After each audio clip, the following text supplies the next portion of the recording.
ሰዎች በብዙ አይነት መቀባት ይችላሉ ሮለር ካላቸው በሮለር መቀባት ይችላሉ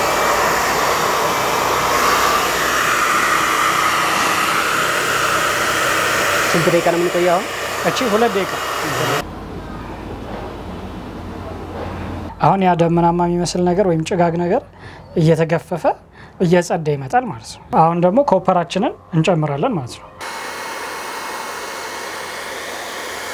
ሰላም የተወደዳችሁና የተከበራችሁ የቢዝነስ ተራ ሚዲያ ቤተሰቦች እንዴት ሰምታችኋል በያላችሁበት ቀናችሁ መልካም እንዲሆንላችሁ እየተመኘን ዛሬ ምንም አይነት ማሽነሪ ሳያስፈልጋችሁ የኢፖክሲ ኬሚካል ብቻ ገዝታችሁ ዕውቀታችሁ ተጠቅማችሁ ይሄንን የምትመለከቱትን የኢፖክሲ ስራ ሰርታችሁ አሪፍ ገንዘብ እንዴት ማግኘት እንደምትችሉ የምናሳያችሁ ይሆናል ይሄንን የምትመለከቱት ባዶ ኤምዲኤፍ ከገበያ በ600 ብር ገዝታችሁ በዚህ መልኩ የኢፖክሲ ኬሚካል ላዩ ላይ ጨምራችሁ በራሳችሁ ዲዛይን ሰርታችሁ ገበያ በ4500 ብር እንዴት መሸጥ እንደምትችሉ በተግባር እየሰራን የምናሳያችሁ ይሆናል በዛሬው ዝግጅታችን እኛ እንዴት እንደምንሰራ ወይ ደግሞ ብቃታችን ለማሳየት ሳይሆን እናንተ ስለ ኢፖክሲ አሰራር ሙሉ ግንዛቤ እንዲኖራችሁ ስለምንፈልግ እነንም እየሰራን የኢፖክሲ ስራ ምን ይመስላል የሚለውን ሙሉ መረጃ ወደናንተ የምናደርስ ይሆናል ለምንድነው በዚህ ጠበብ ያለች ቤት ይሄንን ፕሮግራም ለመስራት የወደድነው እናንተ ሰፊ ዕውቀት እስካላችሁ ድረስ የኢፖክሲ ስራ ለመስራት ስትፈልጉ ሰፊ ቤት እንደማያስፈልጋችሁና ከቤት ሆናችሁ መስራት እንደምትችሉም ለማሳየት ያክል ነው ታዲያስ ወደ ተመልካቾች እንደነዚህ አይነት ጠቃሚ መረጃዎችን የቢዝነስ ተራ ሚዲያ ወደናንተ ሲያደርስ ላይክ ሼር ሰብስክራይብ በማድረግ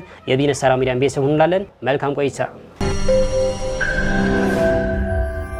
መጀመሪያ ስምን አስተዋውቅልኝና ከዛ መቀጠል ደግሞ በኢፖክሲ ስራ ላይ ለምን ያህል ጊዜ እንደሰራ ለተመልካች አስተዋውቅልኝ በመጀመሪያ አክብራችሁን ወርክሾፓችን ድረስ ስለመጣችሁ ከልብ ማመስገን ፈልጋለሁ ቢዝነስ ተራ ሚዲያ ከዚህ በፊት የምከታተላችሁ ስለሆነ በደንብ ሰውን ግንዛቤ የሚያስጨብጥ ስራ ስለምትሰሩ በዚሁ ላመሰግናችሁ ወዳለሁ ከዛ ሲቀጥል የኔ ስም በእምነት ገነነ ይባላል ወይም ደግሞ ሃኖን ኢፖክሲ በመባል በሶሻል ሚዲያ ላይ እንታወቃለን ዩቲዩብ ላይ እንዲሁም ደግሞ ቲክቶክ ላይ ሃኖን ኢፖክሲ በሚል በደንብ በኢፖክሲ ስራ ላይ እየሰራን እንገኛለን ኢፖክሲ ማለት ከሁለት ኬሚካሎች የሚሰራ ነው ከሁለት ኬሚካሎች ሲባል አንደኛው ማጠንከሪያ ነው ወይም ሃርድነር የምንለው ነው ሁለተኛው ደግሞ ረዚኑ ወይም ደግሞ ፈሳሻማ ወይም ልክ እንደ ሙጫ የሚመስለው ፓርት ነው ስለዚህ እነኚህ ሁለት ኬሚካሎች በሚዋሃዱበት ጊዜ ኢፖክሲ የሚለውን ስያሜ ወይም ደግሞ ኢፖክሲ ብለን የምንጠራው ነገር ይሰጡናል ማለት ነው ነገር ግን ኢፖክሲ ተከፋፍሎ የሚታይ ነገር ነው እናም እኛ ሀገር ላይ ምናልባትም ለዲአይዋይ ነው በብዛት የምንጠቀመው ዲአይዋይ ስንል ለኮፊ ቴብል ለግድግዳ ሰዓቶችና የተለያዩ ጌጣጌጦችን ለመስራት እንጠቀምበታለን ኢትዮጵያ ውስጥ ሲሆን በውጭው ዓለም ግን እጅግ በጣም ለብዙ ግልጋሎቶች የሚውልና በብዙ የሚያገለግል ነው ለምሳሌ ብረቶችን ለማጣበቅ ኢቭን የአውቶሞቲቭ ውስጥ ይገባል የተለያዩ ነገሮችን አጠንክሮ በመያዝና ከዛም ባሻገር ደግሞ እነሱም ደግሞ ዲአይዋይ ላይ እጅግ እየሰሩበት ይገኛሉ እኛም ደግሞ ያንን ተቀብለን የዲአይዋይ ስራዎችን እነኚህ ክሬቲቪቲ የሚጠይቁ የኮፊ ቴብል ዳይኒንግ ቴብሎችን የተለያዩ ነገሮችን ኢፖክሲ ኮት እያደረግንባቸው እንሰራለን ማለት ነው መልካም አሁን ወሬ እንዳናበዛላችሁ ለተመልካቾች ቀጣ ወደ ተግባር እንግባና ልክ የምንጠቀመው እያንዳንዱ ኬሚካል ለምን እንደሆነ በትክክለኛ ካልኩሌሽኑ እየሰራን እናሳያችሁ አሁን ወደ ተግባር እንግባና መጀመሪያ ማዘጋጀት ያለብን ማቴሪያል ምንድነው የሚለውን እሺ መልካም እንግዲህ ኢፖክሲ ለመስራት ስንነሳ መጀመሪያ የምንሰራበትን ማቴሪያል ወይም የምንሰራበትን ቦታ ማወቅ ይኖርብናል ከዛ ባሻገር ደግሞ ኢንቫይሮንመንታችን ክሊን መሆኑን ከዛም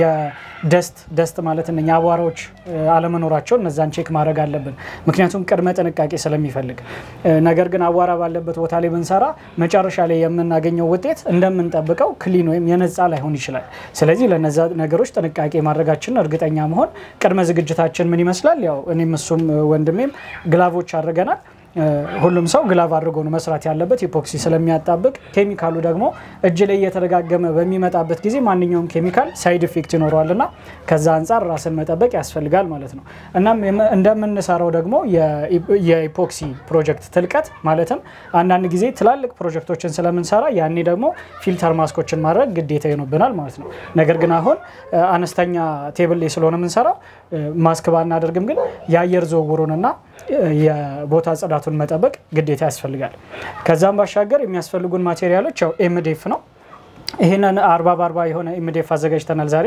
ልክ እንደዚህ ይሄንን ዲዛይን ባይሆንም ለየት ባለ ዲዛይን አሪፍ የሰዓት አሰራር ለመስራት ከዛም ባሻገር እዚህ ጋር የምትመለከተው ደግሞ ፕራይመር ይባላል ብዙ ጊዜ ሰዎች ፕራይመር ሳይቀቡ ይሄንን ኢፖክሲ ቢሰሩ ኤምዲኤፍ በራሱ የመምጠጥ ባህሪ ስለሆነ ያለው ስራችንን ያበላሸዋል ስለዚህ ይሄንን ኢፖክሲ ከማድረጋችን በፊት መጀመሪያ የውሃ ቀለም በመባል ገበያው ላይ በጣም ይታወቃል ፕራይመሪ ከየትኛውም የስፔር ፓርቶች በመሄድ መግዛት ይቻላል እነዛን ፕራይመሪ ደግሞ ከበጠበጠን በኋላ በውሃ የሚበጠበጥ ፕራይመሪ አለ ወይም ደግሞ ኬሚካል የሚበጠበጥ አለ ኬሚካል ማለት ለምሳሌ እንደ ዱለንት አይነት ኬሚካሎች ማለት ነው እነዛን ተጠቅመው መበጥበጥ ይቻላል እነዛ ነገሮች ከተደረጉ በኋላ ኤምዲኤፋችን ላይ ቀድሚያ ኢፖክሲያችንን ከመቀባታችን በፊት የውሃ ቀለሙን መቀባት ያስፈልጋል ማለት ነው ኢፖክሲውን እንዳያሰምጥብን ምክንያቱም ኤምዲኤፍ ስለሚመጥ ማለት ነው በባህሪው ኤምዲኤፍ ንጹህ ወጥ እንጨት አይደለም ልክ እንደነ ሳፈሪያን ምናምን ወጥ እንጨት አይደለም ነገር ግን ይሄ ከፍጎች ኮምፕረስ ተደርጎ የሚሰራ ስለሆነ ውሃን ምናምን ይስብብን ያደርጋልና ወደ ፈሳሽነት ይቀየራል ራሱ ስለዚህ እሱን ይዞብን እንዳያብጥና ስራችንን እንዳያበላሸው መጀመሪያ ፕራይመሪያችንን እንቀባና ከዛ በኋላ ፕራይመሪያችን ሲደርቅ ደግሞ ወደ ኢፖክሲ እንገባለን ማለት ነው የፕራይመሪያል ግን አዚ ዋተር ፕሩፊንግ ያገለግላል ማለት ነው በኢፖክሲና በኤምዲኤፉ መሃል ሆኖ የኢፖክሲ ኬሚካል ወደ ኤምዲኤፍ ሲንክ እንዲያደርግ ያደርጋል ማለት ነው በትክክል አሁን ወደ ተግባር ኦሬዲ ፕሪመሩ እናደርግና ከዛ ቀጣይ ደግሞ ስናደርግ ያብራራን እንሄዳለን በትክክል እሺ ያው ፕራይመራችንን አሁን ኦሬዲ በጥበጣን አዘጋጅተናል የውሃ ቀለም ነው እንዳልኳችሁ ስትገዙ የውሃ ቀለም ብላችሁ ትገዙ ቀላል ነው ይሄ የሚጠቅመን አሁን ሙሉን ዙሪያውን እንሸፍንበትና እስኪ ደርቅ ብቻ ትንሽ ደቂቃ ሰተን ከዛ በኋላ ደግሞ ወደ እንትኑ እንገባለን ማለት ነው ወደ ቀጣዩ ስቴፕ ማለት ነው ኦኬ መልካም እንጀምር እሺ ያው እዚህ ጋር ሰዎች በብዙ አይነት መቀባት ይችላሉ ሮለር ካላቸው በሮለር መቀባት ይችላሉ አለም ደግሞ በኖርማል ብሩሽም ደግሞ በእንደዚህ አይነት ብሩሽ መጠቀም ይችላሉ ሁለቱም ያገለግላል ነገር ግን እንትን መደረብ ስላለበት ጅንጉርጉር እንዳይሆንባቸው ብቻ ጥንቃቄ አድርገው መቀባት ያስፈልጋል ማለት ነው ልሙጥ ነጭ ይሆናል ከዛ በቃ ስራችንን ለመስራት አይከብድም ታየለ በደም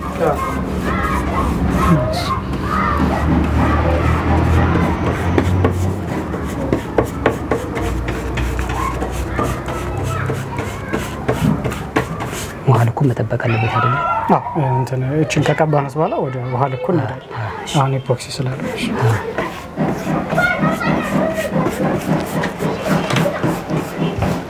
እስኪ ጎበዝ አሪፍ ነው አሪፍ መጣ አሪፍ ነው ይገባ ነው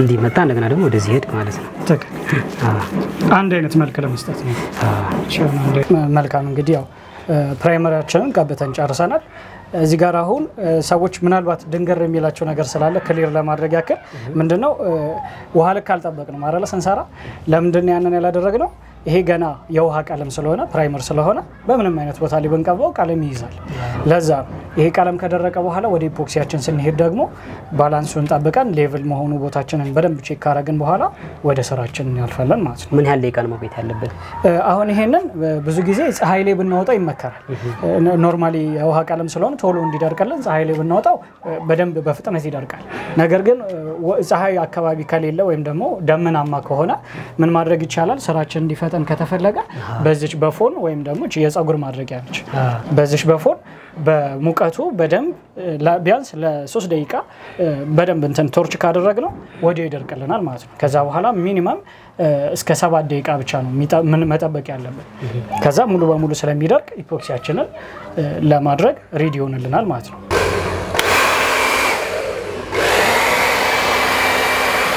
አሁን እንግዲህ መጠፈው የሚሰጠው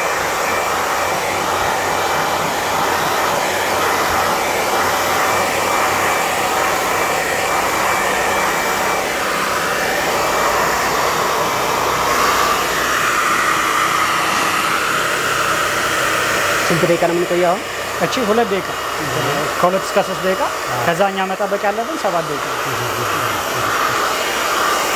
እዚህ ላይ መደረብ ይቻላል እንትኑ አሁን እቺ ጅንጉርጉር አይደለች አሁን ባንድ መልክ ሲሄድበት ደግሞ ኖርማሊ የሆነ ነጭ ነው የሚመስለው በሮለር የተቀባለ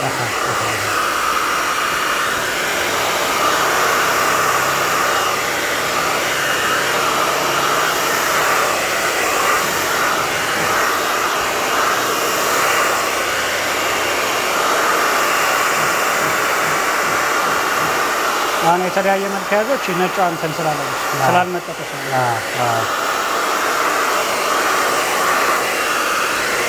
እንግዲህ እዚህ ጋር ፀሐይ በሌለበት ሰዓት በዚህ በፎን የምንሰራ ከሆነ ቢያንስ ማድረግ ያለብን ከ3 እስከ 5 ደቂቃ ሰርፌሳችን በደንብ እስኪመጥረስ ከለሩን አንተ ማስተውለ ከሆነ ሲቀያየር ያሳያል። በደንብ የደረቀው ፓርትና የሚቀረው ፓርት ያሳውቃል እና ለዛ ባንድ ላይ ሌቭል እንዲሆንልንና በደንብ መምጣቱን ቼክ ለማድረግ ቢያንስ እስከ 5 ደቂቃ ድረስ በደንብ እንትን በፎናችን በሙቀቱ ደግሞ እዚህ ጋር ፎን አሁን ብዙ ጊዜ አየር የሚሰጣል ቅዝቃዜ የሚሰጣል ሙቀት የሚሰጣል ስለዚህ ወደ ሙቀቱ አድርገ ነው በሙቀቱ በኩል ሙቀት በሚሰጠን በኩል ቢያንስ ለ5 ደቂቃ ያክል በደንብ እንትን ማለት ያስፈልጋል። ይሄ ነው ለምሳሌ ፕራይመሪ ያልኩ የውሃ ቀለም ይሄ ነው። ይሄንን ተጠቅመናው ይሄንን የተጠቀምነው ይሄንን ቀንሰንበት ነው ወደዚህ ስለዚህ ከዚህ ላይ የተወሰነ አማውንት እንቀንስና በውሃ ደግሞ እናቀጥነዋለን። ሲመጣ ይሄ በጣም ወፍራም ነው ለብዙ ስራዎች ያገለግለናል። በወፍራሙ ከተጠቀምነው እንትን ወደ ኪሳራ ነው የምንገባው። ራሳቸውም ተጠቀሙ ብለው ካምፓኒውን ደግሞ ሪኮመንድ የሚያደርገን የውሃ ቀለም ስለሆነ በውሃ እያቀጠንን በዛ እንበጠብጠዋለን ማለት ነው። ኮስት ኢፌክቲቭ ለመሆን ማለት ነው። በትክክል ኮስት ኢፌክቲቭ ለመሆን መልካም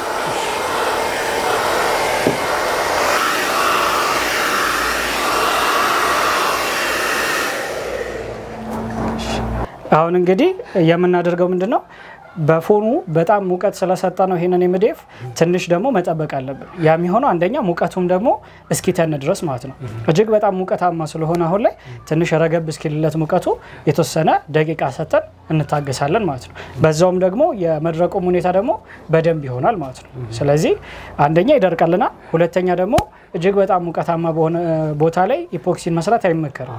በተለይ ደግሞ አሁን ለምሳሌ ምን ልበል አሁን የቮልካኒክ ኢራፕሽን ያለባቸው አካባቢዎች አሉ ልክ እንደ ኤርታሌ አሁን ኤርታሌ ላይ ሄደን ይሄንን ኢፖክሲ እንስራ ብንል ሪኮመንድ አይደረግም ለዛ ነው። ስለዚህ ከፍተኛ ሙቀት ባለበት ሩም ውስጥ መስራት አይመከርም። በዛው ልክ ደግሞ እጅግ በጣም ቀዝቃዛ በሆነ ቦታ ላይ መስራት አይመከርም። ያ ማለት አሁን በጣም ዲግሪ ሴልሺየሱ ከ15 ዲግሪ ሴልሺየስ በላይ በታች በጣም ይወረደ ከሆነ በዛ ሩም ውስጥ ባንሰራ ይመከራል። ያው ስለዚህ ሪኮመንድ የሚደረገው ቴምፕሬቸር ወይም ደግሞ የምንሰራበት ሙቀት 27 ዲግሪ ሴልሺየስ ቢሆን ይመከራል። ነገር ግን ምንድነው ያው ቴርሞሜትር ይዘን ግዴታ አንለካም አይደል? ስለዚህ ለሰውነታችን የሚስማማ ሙቀት በራሱ ያስታውቀናል። በደንብ ያልጋለ በጣም የሚያልቀዘቀዘ አይነት አየር ሲሆን ለሰውነታችን ተስማሚ የሆነ አየር ያስታውቀናል።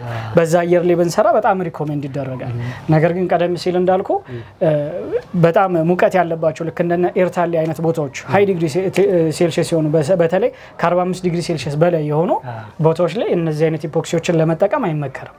የራሳቸው ታይፕ ግን አለ ሃይ ዲግሪ ቴምፕሬቸር ተብለው ደግሞ የሚሸጡ የራሳቸው ለከፍተኛ ሙቀት ላለባቸው አካባቢ ተብለው የሚሰሩ ደግሞ ታይፖች አሉና እነዛን መስራት ነው እንጂ ይሄኛው ብዙ ሪኮመንድ አይደረግም። ብዙ ጊዜ ሁላችንም እንጠቀመው ተመሳሳይ የሆኑ ብራንዶች ተመሳሳይ የሆኑ ምርቶችን ነው።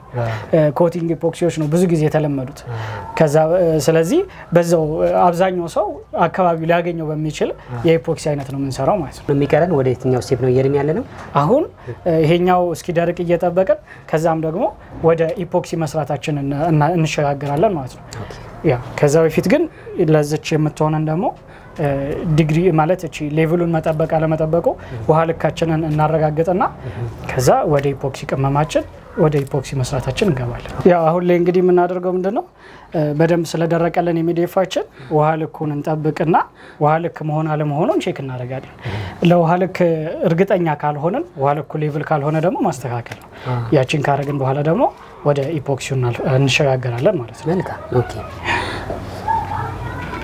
አሁን ይሄ ኦሬዲ ውሃ ልክ ተጠብቋል። እዚች ጋር እንደምታየው በግራና በቀኝ ሌቭል ከሆነ ያው የውሃ ልክ እንትን ይታወቃል። አሁን ይሄ በዚህ በጎን በኩል ውሃ ልክ ተጠብቋል። ስለዚህ በዚህ ጋር ደግሞ ቼክ ማድረግ አለብን። በሁለቱም ሳይድ ውሃ ልክ ከተጠበቀልን መስራት እንችላለን ማለት ነው። ኢንፋክት የጠበቀ ይመስላል። በትክክል ቀደም ቴብሉ ስናስቀምጥ ያው ውሃ ልኩ አስጠብቀን አስተካክለን ስላስቀመጥ ነው በትክክል። ስለዚህ አሁን ከኛው የሚጠበቀው ቀጣይ ምንድነው ብዙ ጊዜ ሰዎች ከሰሩ በኋላ ድሮፕሌቶች አሉ አይደለ? ይንጠባጠባል ኢፖክሲና ያቺ ድሮፕሌት ትደርቅ ምንድነው ያንን ለማንሳት አንደኛ በግራይንደር ምናምን ልንቸገር እንችላለን። ስለዚህ ያንን ነገር ደግሞ ለማስወገድ ከታች ፕላስተር እንለጥፋለን ማለት ነው ከታች ሙሉ ጀርባዋን ኢፖክሲ የሚነካበት ፓርት ላይ ይሄንን ፕላስተር ከለጠፍን በኋላ ከሰራነው በኋላ አንቸገርም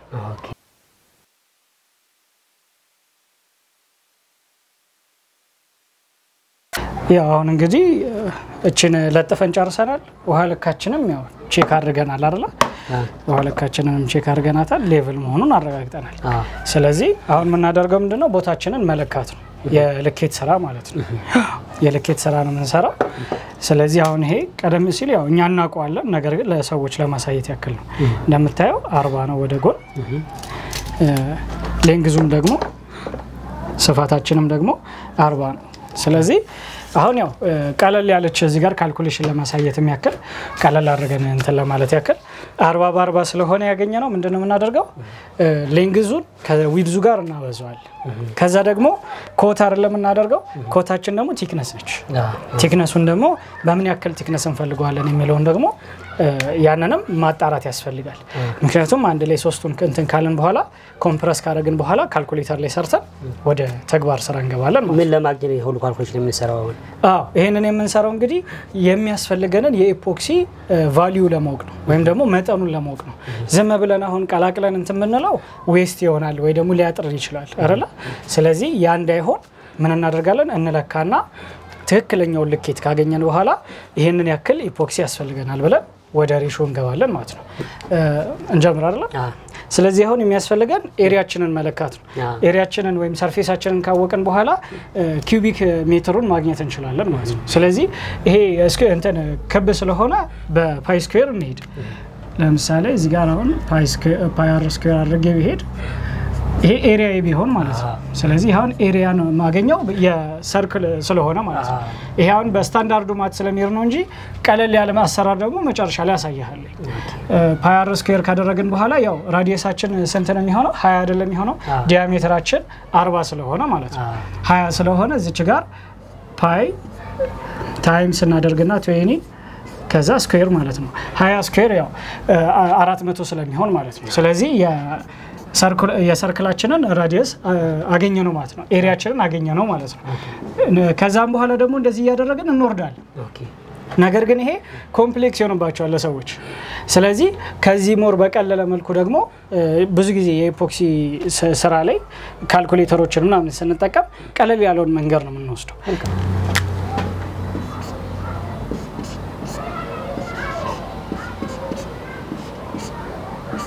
አሁን ለዚህ እንዲረዳን ምን እናደርጋለን ሌንግዝ ታይምስ ዊድዝ ታይምስ ቲክነስ ቀደም ሲል እንደተነጋገርነው በየትኛውም ዳይሬክሽን ይሄንን ብንለካው ከ40 አይዘል ምክንያቱም እኩል በኩል በ40 ራዲየስ ስለተቆረጠ ማለት ነው በ40 ዲያሜትር ስለዚህ አሁን ይሄንን 40 ሲባዛ በ40 ሲባዛ ኮቲንግ ቲክነስ ደግሞ እናደርጋለን አሁን ብዙ ጊዜ እዚች ጋር ኮቲንግ ቲክነስ ላይ 0.1 ነው እኛ የምንጠቀመው ሰዎች የራሳቸውን መጠቀም ይችላሉ እንዳልኩ ኢፖክሲ ላይ ወይም ክሬቲቪቲ ስራ ላይ እንትን የለበት ግዴታ በዚህ ብቻ ስራ የሚል ነገር የለም አንተ በሚያዋጣ ያዋጣኛል ይሄ ከኮስት አንፃር ያዋጣኛል ይሄ ከውበት አንፃር በመትለው መልኩ አንተ የራስህን ቲክነስ መስጠት ትችላለህ 0.1 ሚሊ ማለት ነው ሳንቲሜትር 0.1 ሴንቲሜትር በሚሊ ማድረግ እንችላለን ምክንያቱም ያው እንትን ስለሆነ ነገር ግን ከልኬታችን አንፃር ሳንቲም ብንለውም ችግር የለውም ያንን ካደረገን በኋላ ምንድነው እንዳልኩ ሁለት ጊዜ ነው ኢፖክሲ የሚሰራው አንደኛ ይሄንን የመሰለ ውበት ያለውን ኢፖክሲ ከሰራህ በኋላ ክሊር የሚባል ነገር አለ ክሊር የምናደርገው ደግሞ ሻይን እንዲያደርግ ሞር እንዲያምር ውበቱ በጣም ይጎላል ስለዚህ ያንን ስናደርግ ደግሞ 0.1 ላይ ድጋሚ 0.1 መጨመራችን አይቀርም ስለዚህ ስታንዳርድ ባይኖርም 0.2 ነው አጠቃላይ የምንጠቀመው ማለት ነው ያቺኛውን ግን አሁን ላይ እንዳልኩ በ0.1 እንሰራና እዚህ ላይ የምንጨምረውን እናቃለን ማለት ነው ልኬታችን ኦኬ 40 ሲባዛ በ40 ድጋሚ ሲባዛ በ0.1 ሁሉም በሴንቲሜትር ኤግዛክትሊ ኦኬ ሁሉም በሴንቲሜትር አድርገን እንሰራለን አሁን 40 ሲባዛ በ40 ሲባዛ በ0.1 ያለውን በካልኩሌተር በማንኛውም ካልኩሌተር መስራት ይቻላል አሁን እዚህ ጋር 160 እሺ 160 ይመጣልናል አይደል? 160 ሴንቲሜትር ኩቢክ ሴንቲሜትር ኩቢክ ወይም ደግሞ እቺን ወደ ምን እንላታለን? ሊትር ልንላት እንችላለን ወይም ደግሞ ግራም ልንላት እንችላለን። ምክንያቱም የኢፖክሲ ልኬታችንን አይደል እየፈለግን ያለ ነው። የኢፖክሲ ልኬት በግራምም ማስቀመጥ እንችላለን በዲጂታል ሚዛናችን መለካት ስለምንችል፣ በሊትርም ማስቀምጠን ደግሞ በቮሊዩም በካፓችን መለካት እንችላለን። ስለዚህ አሁን 160 ሴንቲሜትር ኪዩብ ወይም ደግሞ 160 ሊትር አገኛል ማለት ነው። ነገር ግን ይሄ በቂ አይደለም። አሁን አንድ ደግሞ ማድረግ አለብን። የውሃ ክብደትና የኢፖክሲ ክብደት ይለያያል። አሁን የኢፖክሲ 1 ሊትር እና የውሃ 1 ሊትር እኩል አይደለም። ይሄ የሆነው ከዴንሲቲው አንፃር ነው። ሞር የኢፖክሲ ኮምፕረስ የሆነ ቴንሽን አለው አይደል? ስለዚህ እነኚህ ቬሎሲቲያቸው እኩል ስላልሆነ ምን እናደርጋለን ማለት ነው? በ1.1 እናበዛዋለን። የኢፖክሲ 1 ሊትር ወደ ውሃ ሊትር ሲቀየር 1.1 ወይም ደግሞ 1 ሊትር ከ10 ሚሊ ሊትር ነው ማለት ነው። ስለዚህ 160 አግኝተናል።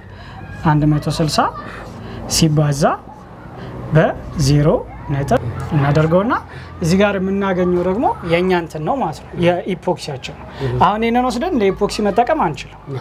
ምክንያቱም የውሃ ሊትር ስለሆነ ያንስብናል። በኢፖክሲ ክብደት ልክ የምናገኘው ግን በ1.1 ስናበዛው ነው ማለት ነው። ስለዚህ 160 ሲባዛ በ1.1 ወደ 176 አይደል? 176 ይመጣል ማለት ነው። 176 ሴንቲሜትር ስለዚህ 176 ሴንቲሜትር ኪዩቢክ መጥቶልናል ማለት ነው። ሶ አሁን እቺን 176 ታችንን ወስደን በግራም ማድረግ እንችላለን እኛ። አሁን እዚህ ጋር ሌላ እንትን ውስጥ መግባት የለብንም። ሌላ ኮንቨርዥን፣ ሌላ የማት ኮምፕሌክሲቲ ውስጥ መግባት የለብንም። ዳይሬክት እቺ 176ን ወስደን በግራም አድርገን በዲጂታል ሚዛን ለክተን ኢፖክሲያችንን መጠቀም እንችላለን ማለት ነው። መልካም። እሺ እዚህ ጋር አሁን ይሄ 176 ግራም ግልጽ ለማድረግ ያህል ገና በሬሾ አልተሰራም። በሬሾ ገና መሰራት አለበት። ምክንያቱም ሁለት አይደል ያለን ፓርት ኤ እና ፓርት ቢ። ስለዚህ ፓርት ኤ ያችን ይሄን ያህል ፓርት ቢ ያችን ይሄን ያህል ደግሞ ብለን ከዚህ በኋላ እናስቀምጣለን። አሁን ይሄንን የሁለቱም ድምር ነው። የሁለቱ ድምር ሙሉ የሚያስፈልገው ቫልዩ ነው ማለት ነው። ስለዚህ ሁለቱን ደግሞ እንከፋፍላለን። እዚች ጋር አሁን ቀደም ሲል ያስቀመጥኳት እንትን ነበረች። መጀመሪያ ሜዠር እናደርጋለን ኤሪያችንን። ከዛ በኋላ ካልኩሌት አድርገን መጠኑን እናውቃለን። ከዛ ወደ ሬሾ እንገባለን። በሬሾአችን ከከፋፈልን በኋላ የሚያስፈልገን ኤ ይሄ ነው፣ የሚያስፈልገን ቢ ይሄ ነው ብለን ወደ አሰራሩ እንገባለን ማለት ነው። መልካም። አሁን እንግዲህ ዛሬ እኛ የምንጠቀመው በአጋጣሚ ብራንዳችን ሪኮመንድ የሚያደርገው እዚህ ጋር ሁላችሁም እንግዲህ ስትሰሩ የብራንዳችሁን ዲስክሪፕሽን ማንበባችሁን አትርሱ። ምክንያቱም ሁሉም ብራንድ ተመሳሳይ ሬሾ የለው። ስለዚህ የተለያየ ሬሾ አሁን ለምሳሌ 1/1 ሬሾ አለ፣ 2/1 ሬሾ አለ፣ 3/1 አለ፣ ብዙ አይነት አለ። ስለዚህ የብራንዳችሁን ዲስክሪፕሽን ማየት ነው እንጂ 1/1 ሬሾ ይዞ አሁን ሰው የኛን ካልኩሌሽን ቢከተል ሰራው ሊበላሽበት የ3:1 2:1 ያልከኝ የምናምሮሽ ነው። ኦሬዲ ኢፖክሲን ሰራ ሁለት አይነት ኬሚካል ነው የምንጠቀመው አይደለ? የኢፖክሲራይዘር እና ሃርደን የሚባለው ነው። እነዚህ አሁን ቅድም ረሽ ያነገርከኝ ነው። የመጀመሪያ መውዛት ያለበት የትኛው ነው፣ ሁለተኛው የትኛው ነው የሚለው ኦሬዲ አብራራልኝ ከረሻው ጋር በትክክል። ስለዚህ አሁን እዚህ ጋር 3/1 ሲባል ወይ 2/1 ሲባል መገንዘብ ያለብን ነገር የሚበዛው ረዚኑ ወይም ደግሞ ፓርት ኤ ያችን አሁን 3/1 ሬሾ ሲባል ይሄኛው ረዚን 3 ይሆናል፣ ሃርድነራችን ደግሞ 1 ትሆናለች ማለት ነው። በዛ ልክ እንጠቀመዋለን። ነገር ግን አሁን ይሄንንም ስታንዳርድ የሚያወጣው ካምፓኒው ነው። አምራቹ ካምፓኒ ኢፖክሲውን ሲያቀጠን ሲያወፍር በዚህ ሬሾ ቢሰሩት ብሎ ራሱ ስታንዳርዱን አውጥቶ ይልክልናል። ስለዚህ እዚች ጋር ዲስክሪፕሽናችንን ብናነብ የብራንዳችንን ዲስክሪፕሽን ብንረዳ ያ ይጠቅመናል ማለት ነው ለስራ። ሶ ኢፖክሲ የሚባልን ስራ እንዲሰጡን የሚያደርጉ ትልቁ ኬሚካሎች ሁለት ሆኖ ይሄን ረዚንና ሃርደን የሚባሉ ናቸው ማለት ነው። በትክክል። መልካም። እሺ ስለዚህ አሁን ወደ ሬሾ እንገባለን ማለት ነው። በ3/1 እንሰራውና እናስቀምጣለን። ስለዚህ አሁን 176 ሴንቲሜትር ኪዩብ መጥቶልናል።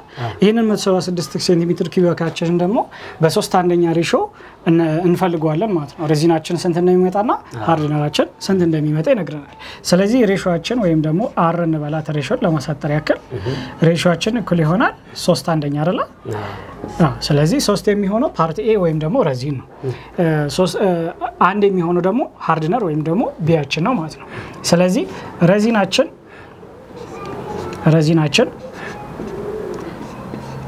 ወይም ደግሞ እዚች ጋር እንትን ስለምትል ሬዚናችን ወይም ደግሞ ፓርት ኤ እኩል ይሆናል። ይሄንን ለማስላት 3 ሲካፈል ለ4 እናደርገዋለን። ከዛ ሲባዛ በ176 ማለት ነው። በ176 እናደርገዋለን። አሁን እዚህ ጋር የሚሰጠን 132 ይሆናል ማለት ነው። 132 እናገኛለን የረዚን ወይም ደግሞ የፓርት ኤያችን ብቻ ማለት ነው። ከዛ ፓርት ቢያችንን ደግሞ ሃርድነር ብለናል። ፓርት ቢያችን ሃርድነር ነው። ሃርድነር ደግሞ ያው ግራኝ ስለሆንኩኝ እዚህ ጋር ፓርት ቢያችን ነው። አሁንም ይሄንን 1/4 እናከፍሏለን። 1 ሲካፈል ለ4 ድጋሚ ሲባዛ በ176 ስናደርገው 44 ግራም ይሰጠናል ማለት ነው። 44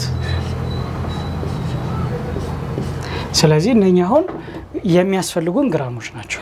ሁለቱን ስንደምራቸው 176 አጠቃላይ የሚያስፈልገን ይሄን 4 ያልከኝ 3 ሲደመር 1 ማለት ነው። ኤግዛክትሊ ያው ኦኬ የ3.3 ረሾ አንድ የተጠቀምነው ራሱ ረዚኑ ከሃርድነር በምን ያረሾ እንደሚዋሃድ ያው ፋብሪካው የሰራው በዛው ልክ ስለሆነ ሬዚኑ ነው በትክክል እንጂ ራሳችን የሰራ ነው አይደለም። ከዛ መጨመር እንችላለን ወይ መቀነስ እንችላለን። ከሬሾአችን ላይ አንችልም። የካምፓኒውን ስታንዳርድ ነው የምንከተለው እንጂ አሁን ለምሳሌ ካምፓኒያችን አንዳንደኛ ሬሾ ቢሆን ይሄኛው በቃ 176 ሲካፈል ለ2 አድርገን መስራት እንችል ነበር። ነገር ግን አሁን እዚህ ሁሉ ኮምፕሌክሲቲ ውስጥ የገባ ነው 3/1 ሬሾ ስለሆነ ነው ማለት ነው። መልካም እሺ። ያው እንግዲህ አሁን ወደ ኢፖክሲ ለመስራት ሙሉ በሙሉ ሬዲ ሆነናል ማለት ነው። የሚያስፈልገንን የኢፖክሲ መጠን አውቀናል። ፓርት ቢያችንን በሬሾ ሰርተናል። ስለዚህ ይሄንን ሁሉ ካረግን በኋላ ደግሞ ማቴሪያል ግብአቶቻችንን አቀራርበን ወደ ሙሉ ስራው እንገባለን ማለት ነው። ለዛ የሚያስፈልገን አሁን ለምንሰራው ዲዛይን 3 ካፖችን አዘጋጅተናል። ካፖችን እናንተም ያው የፓሪ ካፖች ወይም ደግሞ ዩዝ ኤንድ ስሩ ካፖች ገበያ ላይ የሚሸጡ ስላሉ እነሱን ዩዝ ኤንድ ስሩ ካፖች መግዛት ይቻላል ማለት ነው። ከዛም ባሻገር ዲጂታል ሚዛናችንን አዘጋጅተን ማቅረብ ይገባናል። ያው ይሄ የሚገባን ቀደም ሲል ያወጣናቸውን ግራሞች ሜዠር ለማድረግና ለማወቅ ነው። ስለዚህ እነዛም ደግሞ ማዘጋጀታቸውን እንዳትረሱ ማለት ነው። ከዛ ሲቀጥል እዚች ጋር አሁን እነኚህ የከለሮች ናቸው። እነኛው ይሄኛው ዋይት ጄል ፒግመንት ይባላል። ይሄኛው ደግሞ ትራንስፓረንት ከለር ወይም ደግሞ ሚካ ፓውደር በመባል ይታወቃሉ እነኚህ ከለሮች። ስለዚህ በዚህ አይነቱ በብሉና በኮፐር ቀለሞች አዘጋጅተናል ማለት ነው። እዚህ ጋር አሁን ከለሪንግ ላይ ሰፋ ያለ እንትን አለው። ሰፋ ያለ ቲዮሪ ብቻ ሳይሆን ፕራክቲስ የምታደርግበት ሰፋ ያለ ከለር አለው። አሁን በእነኚህ የሚካ ፓውደሮች የሚሸጡት 12 አይነት ከለር ማግኘት ትችላለህ። በብላክ ጄል ፒግመንት ደግሞ ብዙ ጊዜ እነኚህን ብላክ ጄል ዋይት ጄል ፒግመንት የሚባሉት ለቤዝነት ነው የሚያገለግሉ። ቤዝ ማለት ምንድነው? ባክግራውንድ ለማድረግ ማለት ነው። ከዛ ላያቸው ላይ ደግሞ ትራንስፓረንቶቹን ምናምን እየጨመረን እንሰራለን እና ከለሪንግ ላይ ብዙ ጊዜ ሰፋ ያለ ስለሆነ ሰዎች አሁን እዚህ ጋር ምናልባት ስልጠና የሚያስፈልገው ለምንድነው ብለው ሰዎች ስለሚጠይቁን ማለት ነው። የሚያስፈልገው ለዚህ ነው። ፕራክቲካል አንደኛ ሙያ ነው። ከዛ ሲቀጥል ክሬቲቪቲን አንተ ነው የምትጨምርበት እና ከለሪንግ ላይ አሁን ቤዝ የሚሆነውን ከላይ ባደርገውና ትራንስፓረንት የሆነውን ከላይ መሆን ያለበትን ከለር ከታች ባደርገው እየተቀባጀረ አይነት ቀለም ነው የሚሰጠን። የምንፈልገውን አይነት ውበት አይሰጠንም። አንደኛው ሁለተኛው ደግሞ ኢፖክሲ ልክ ሲያልቅ ሪዛልቱ መስታወታማ አይነት ነገር ነው። ለምሳሌ አንድ ስራ ለማሳየት ያክል ከዚህ በፊት የሰራነው እሱን ማሳየት ቢቻል በጣም መስታወታማ ነው፣ ሻይን ያደርጋል። ኢቭን መልካችንን ማየት እንችላለን። ያ ከለር የመጣው ግን ተገቢውን ከለር በተገቢው ቦታ ላይ ስላደረግን ነው። ቤዙን በቤዙ ላይ ትራንስፓረንቱን በትራንስፓረንቱ ስላደረግን ነው እንጂ ትራንስፓረንት ከለሮች ከታች ቢሆኑና ቤዙ ከላይ ቢሆን አንደኛ የመዋሃዱ ምንትን ስላለ ብጥብጥ ያለ የሚረብሽ አይነት እይታን ይሰጣል ለሰዎች። ስለዚህ ሰዎች እዚህ ጋር ጥንቃቄ ማድረግ ያለባቸው ከከለሪንግ አንፃር ከለር ቲዮሪ ተብሎ ራሱን የቻለ ሰፊ እንትን ስለሆነ ማለት ነው። እዚህ ላይ ግን ልጠይቅ የምፈልገው ይሄንን ከለር ያልከኝን ያው ኢፖክሲ ሲባል በመንሰራው ወይም በመንጠቀመው ከለር ነው የራሳችን ክሬቲቪቲ እየፈጠረ ምን ይሄውና የምንፈልገው አይነት ከለር ገበያ ነው የምናገኝ ወይስ እዚህ ነው የምንቀላቀለው? የአንደኛ ሁለት አይነት አሰራር አለ። አሁን ቀደም ሲል እንዳልከው የምንፈልገውን ከለር ቀላቅለን ማምጣት እንችላለን አንድ። ሁለተኛው ደግሞ ከገበያ የምንገዛቸው ደግሞ ኮመን የሆኑ ከለሮች አሉ። አሁን ለምሳሌ ነጭና ጥቁር ራሳችን አይደለም የምንሰራው፣ ካምፓኒዎች የሚያመርቱ አሉ። ስለዚህ እነዛን ቀለሞች እንገዛለን። ሌላው ደግሞ ነጭና ጥቁር ሆኖ ራሱ ሚሊያዩ አሉ። አሁን ይሄው ነጭ ጄል ፒግመንት ይባላል እቺኛው ማለት ነው ምናልባት ማሳየት ከተቻለ ነጭ ጄል ፒግመንት ባላለች እቺ ነጭ ግን ለባክግራውንድነት ነው የምታገለግለው ልክ እንደዚህ ደግሞ በትራንስፓረንት ነጭ ከለር አለ አሁን ያቺን በቃ ነጭ ስለሆነ ብለን ከባክግራውንድ አናረጋት እንዳልኩት ትራንስፓረንት አይነቶች ስላሉት በአይነቶች ውስጥ ግን ሁሉም አይነት ከለር ይገኛል ስለዚህ የምንፈልገውን ጀስት ኢማጂን ያደረግነው ነገር አይነት ከለር ገበያ ሄደን እናገኛለን ማለት ነው በትክክል መልካም እንቀጥል ስለዚህ አሁን ያው ዲጂታል ሚዛናችንን 0 ላይ መሆኑን ቼክ ማድረግ ያስፈልጋል 0 ላይ ከሆነ በኋላ መጀመሪያ ሜዠር እናደርጋለን ከዛ ሚክስ ወደ ማድረጉ ሂደት እንገባለን ማለት ነው ስለዚህ አሁን እዚህ ጋር አንድ እንትን ለማሳየት ያክል የዚህ የሚዛኑን ማጠቃቀም ለማሳየት ያክል ማለት ነው ልክ ይሄንን ካፕ ስናስቀምጥበት አስተውለ ከሆነ ስንት ቁጥር ይጽፋል 5 ግራም ነች እቺ ማለት ነው 5 ግራም ነች እቺ ስለዚህ አሁን ቅድም ያልነውን 132 ግራም 5 ግራም ላይ ዝም ብለን ብንጨምርበት ከፍ ሊልብን ይችላል ወይ ደግሞ ዝቅ ልናደርገው እንችላለን አሁን ይሄ 5 ደምሯል ብለን 132 እንዲመጣ ብቻ ከሰራን ወደ 5 ግራም ከረዚናችን ላይ ዌስት እናጣለን ስለዚህ ያቺን ለማስቀረት ምን እናደርጋለን የታር ሲስተም አለ ታር ስናደርገው ያው 0 ያደርግልናል አሁን እቺን 0 አድርጎልናል ከ0 ይጀምራል የካፑን 0 ያደርገውና አሁን በመንጨምረው ልክ ብቻ ነው የሚጨምረው በትክክል ስለዚህ እዚህ ጋር ደግሞ ሌላኛው ግራምና ኦዝ ነው ስለዚህ ሁለቱን ቼክ ማድረግ ያስፈልጋል በአውንስም ስለሚለካ በግራምም ስለሚለካ በየትኛው ነው እየለካ ያለው ማለት እየለካ ያለው የሚለው ማውቀም ያስፈልጋል አሁን እኛ እየለካን ያለ ነው በግራም ነው እዚህ ጋር ቀስታና አይታት ከሆነ በግራም ላይ ነች ስለዚህ ኦዝ ላይ ከሆነ ደግሞ በኦዝ ነው ማለት ነው መለካት ያለብን ስለዚህ እቺ እንትን ውስጥ ከግምት ውስጥ መክተት ያስፈልጋል ልዩነታቸው ምንድነው የትኛው ሜዠርመንት ነው የምንወስደው እኛ በግራም ነው የምንወስደው እስካሁን የሰራናት እቺ አሰራር የግራም ስለሆነች ማለት ነው አውንስ ግን አሰራር አለው 10 አውንስ ወደ ግራም ምናምን ቀይረን ነው የምንሰራው ስለዚህ ኮንቨርዥን ውስጥ ከመንገባ ያቺን እዚህ ጋር መቀየር እንችላለን ኦኬ መልካም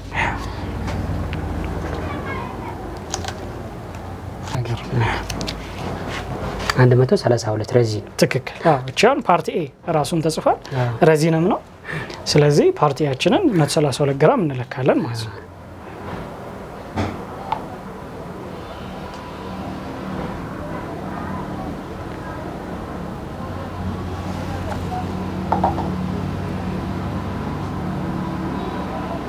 ገና ነው 110 ገባ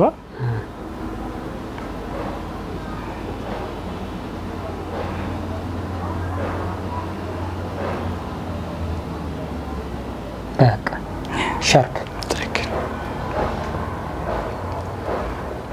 ስለዚህ አሁን ረዚናችንን 132 ግራም ፓርቲ ተለካ ማለት ነው ስለዚህ አሁን ረዚን ከተለካ በኋላ ቀጥታ ምን ሄደው ደግሞ ወደ ሃርድነራችን ወይም ደግሞ ፓርት ቢ እንለካለን ማለት ነው አሁንም ይሄንን ለመለካት እላዩ ላይ መጨመር ስለምንችል ታር ያደረገን መከተል እንችላለን ሶ ጠቅላላ ስንት መሆን አለበት 176 በትክክል ጠቅላላ 176 ይሆናል ስለዚህ አሁን 0 ላይ ነው አይደል 44 ግራም ማለት ነው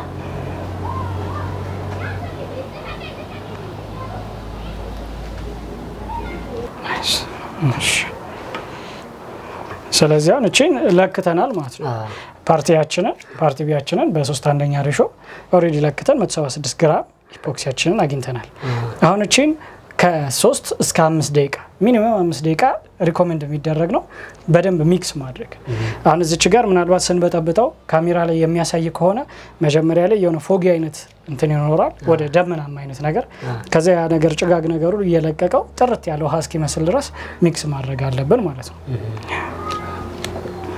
መጀመሪያ አካባቢ እንግዲህ ደመናማ የሚመስል ነገር ነበር አሁን ያ ደመናማ የሚመስል ነገር ወይም ጭጋግ ነገር እየተገፈፈ እየጸዳ ይመጣል ማለት ነው ንጹህ ውሃ ይመስላል በደንብ ሚክስ ሲሆን ንጹህ ውሃ ይመስላል በሚክሲንግ ወቅት በብሎች ምናምን እንዳይፈጠሩ በጣም በዝግታ ቢሆን ሚክስ ምናደርገው ይመረጣል አንዳንድ ጊዜ ደግሞ ፑርስ እናደርገው ወይም ደግሞ ስንጨምርም በብል ስለሚፈጠርብን እነዛን በብሎች ደግሞ ለማጥፋት የሚያስፈልገን ምንድነው ቢያንስ ከፈሰስነው በኋላ የምንሰራው ኢሚዲየት ላይ ካፈሰስነው በኋላ ኢፖክሲያችንን በቶርች በማድረጊያ በፎን በደንብ መለብለብ ሲባል በጣም ማቃጠል ሳይሆን ዙሪያውን እንትን ስናደርገው ፖፕ እያደረጉ ሲጠፉ ታያቸዋል እየፈነዳዱ ሲጠፉ ስለምታያቸው በዛ መልኩ ማጥፋት ይቻላል እነሱ ነው ሚክስ እያደረግን 5 ደቂቃ አስቆጥረናል ማለት ነው።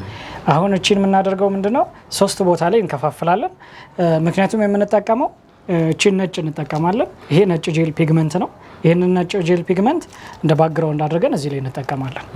ከዛ ሲቀጥል 2 ቀለሞች አሉ። አንደኛው ሰማያዊ፣ ሁለተኛው ደግሞ ኮፐር ያልሆነው። እነኚህን ደግሞ ከላይ አድርገን የሚያምር ዲዛይን እንሰራለን ማለት ነው። በዋናነት እነዚህ ከለር የምንጠቀማቸው የምንሰላው ወይም ደግሞ የምንሰራው ፕሮጀክት ኢማጂን ስላደረግነው ምን አይነት ከለር መሆን ስላለበት በትክክል ቀድመን ሴት ያደረግነው ዲዛይን ስለሆነ ያንን ዲዛይን ነው እዚህ ላይ አሁን አፕላይ አድርገን ያለን ቀለም መርጠናል ማለት ነው። በትክክል አሁን ማንኛውም ስራ ላይ ሰው ከመስራቱ በፊት ዲዛይን አድርጎ እነኚህ ከለር ብሎ ፒክ ማድረግ ግድ ስለሚያስፈልግ ማለት ነው። ለዛም ነው ከሴቶቻቸው ስታውሰን እዚህ ያደረግናቸው። አሁን በሶስት ውስጥ እንከፋፈላለን። ምንድነው አሁን እዚህ ጋር ስንከፋፈል የምናደርገው ዳይሬክት አሁን ፐርፌክት የሆነ ልኬት መለካት አይጠበቅብንም እዚህ ላይ። ነገር ግን የሚያስፈልገንን ሜጀር ማድረግ አለብን። አሁን ለምሳሌ ብዙ ጊዜ ከላይ ያሉ ከለሮች ምን ተጠቀመው በጣም አነስተኛ የሆነ ኢፖክሲ መጠን ነው። ስለዚህ ትናንሽ ኢፖክሲ ነው እዚህ ላይ ምን ቀንሰው ማለት ነው። ቢበዛ ከ30 ግራም ያልዘለለ እንደው ሰዎች መለካት ቢፈልጉ ከ30 ግራም ያልዘለለ አድርገን እንለካለን ማለት ነው እዚህ ላይ።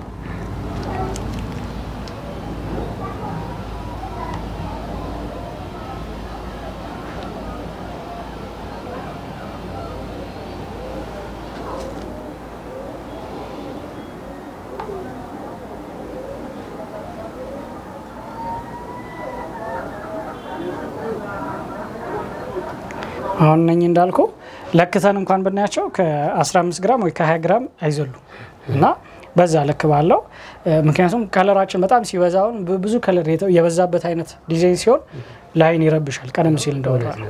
ስለዚህ ቀለል ያለ ዲዛይን ሆኖ ነገር ግን ሰዎችን ሊሰብ የሚችል አይነት ዲዛይን ደግሞ መስራት እንችላለን። እነዚህ ቀለም የምንጨምርባቸው ናቸው። በትክክል እዚህም ላይ ቀለም እንጨምርበታለን። ነገር ግን ቤዝ ስለሆነ ነው ባክግራውንድ ስለሚሆን ለሱ ችግር የለውም። ግዴታም ደግሞ መዳረስ ስላለበት ግዴታ መዳረስም ስላለበት ማለት ነው።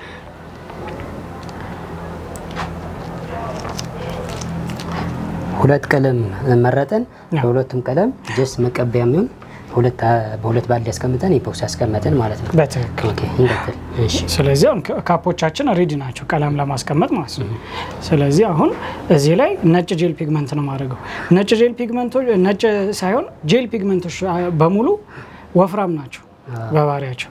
ስለዚህ እጅግ ብዙ አይነት እንትን አያስፈልግም። በጣም ማብዛት የለብንም። መጠነኛ የሆነ አድርገን ሚክስ ስናደርገውም ደግሞ ያስታውቃል። ስለዚህ ባክግራውንድ የምንጠቀምበት መጠን የለውም እኛው ነን የምንለካው። ነገር ግን እንዳልኩ ይሄ አሁን ወፍራም ቀለም ነው እንደምታየው። ስለዚህ ወፍራም የሆነውን በታበዛበት አንደኛ ግግር ይያለ ነው እንጂ የሚመጣው ያን ያህል ውበት ይጨምራል ብለው ሰዎች ሊያስቡ ይችላል። እቺን ቀለም ባበዛበት በደንብ ውበት ሊጨምር ይችላል ብለው ሊያስቡ ይችላል። ነገር ግን ያ ሳይሆን ቁም ነገሩ ይሄ የምንጠቀመው ቀለም ወፍራም ነው ወይ ለምንድን ነው የምንጠቀመው ለምንስ ነው የምንጠቀመው የሚለውን ማወቅ አለብን። አሁን እቺን የምንጠቀማት እዚህ ጋር ሰርፌሱ ላይ አድርገን እንደ ባክግራውንድነት ነው የምንጠቀመው። ስለዚህ ጄል ፒግመንቶች ወፈር ስለሚሉ ብዙ መጠቀም የለብንም። የተወሰነ በቂ ነው። ሚክስ እያደረገንም ደግሞ ቀጠና ወይ ሶፈር የሚለውን ማየት እንችላለን። ሚክስ እያደረግን ማየት እንችላለን። አሁን ለምሳሌ ይሄንን አንተ ሚክስ አድርገው እኔ ሌሎችን ቀለሞች ደግሞ ልጨምራቸው። ኦኬ ይሄን ባንጠቀም ምን ይሆናል ይሄ ማለት ነው? ባንጠቀም እንግዲህ ክሊር ብናደርገው ለምሳሌ ይሄ ከጀርባ የምታየው ነው የምናገኘው። ከጀርባ የምናየው ደግሞ የውሃ ቀለም አይደለ መጀመሪያ ያደረግንበት የውሃ ፕራይመሪ ብለን ያጨመርነው። ስለዚህ ይሄኛው ደግሞ ልክ እንደ ኢፖክሲ ውበት የለው። ስለዚህ ያንን የምንሰራበትን ለመሸፈን ስለፈለግን ነው ሸፍነን ከላይ ደግሞ የምንፈልገው ነጭ በጣም የጠራ የሚያንጸባርቅ ነጭ ይሆናል ማለት ነው እዚህ ጋር።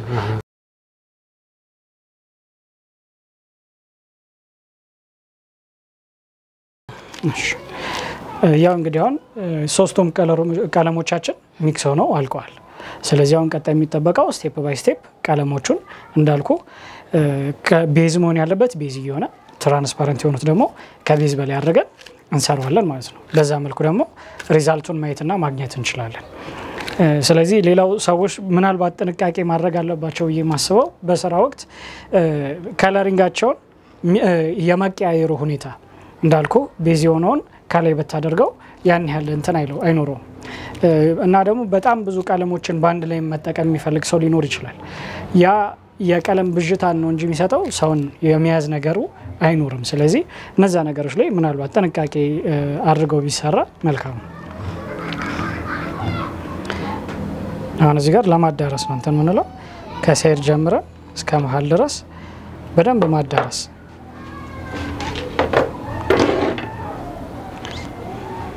ሴቶች እዚህ ፓርት ላይ ይቀላቸዋል የእንጀራ መጋገር አይነት ስለሆነ ለወንዶች ደግሞ ያው ማዳረስ ነው ከሳይድ ጀምሮ እስከ ሚድል በሚዳረስበት መልኩ ማስኬር ነው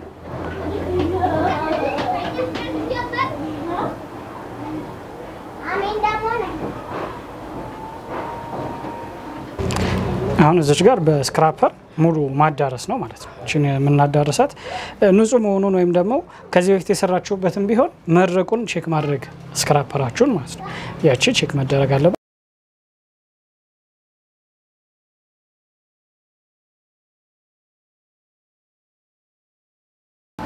አሁን እዚህ ጋር በስክራፐር የተወሰነ ካዳረስን በኋላ ለሳይድ እንዲሆነን ምናምን ደግሞ በእጃችን መግባት እንችላለን በእጃችን ማለት በጓንታችን ማለት ነው ጓንት እንዳደረግን ግን ጓንታችን ንጹህ ካልሆነ ብንቀይር ይመከራል በተለይ ምን ሰራው ነጭ ስለሆነ ጓንታችንን ቀይረን እንሰራበታለን ማለት ነው